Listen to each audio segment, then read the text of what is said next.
Praise the lord. హల్లెలూయా. ఈరోజు వాక్యం ప్రసంగి 12:13.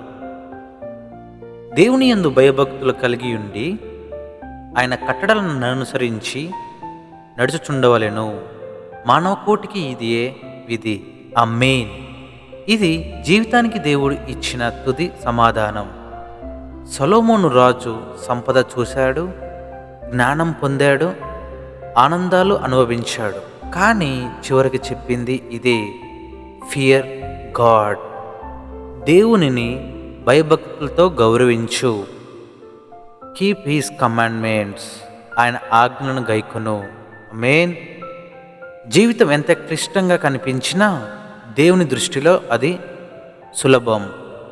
దేవునితో సరి అయిన సంబంధం అదే జీవితం యొక్క అసలు అర్థం. నీ పేరు, డబ్బు, స్థానం ఇవన్నీ తాత్కాలికం, కానీ దేవునితో సంబంధం నిత్యమైనది. జీవితపు చివరి ప్రశ్న: నువ్వు దేవునితో సరి ఉన్నావా?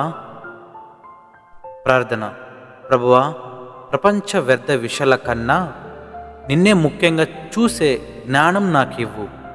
నీ ఆజ్ఞలను గౌరవించే హృదయం నాకివ్వు. నా జీవితం నీ చిత్తానికి అనుగుణంగా ఉండని. యేసు నామములో ఆమేన్. షలోం.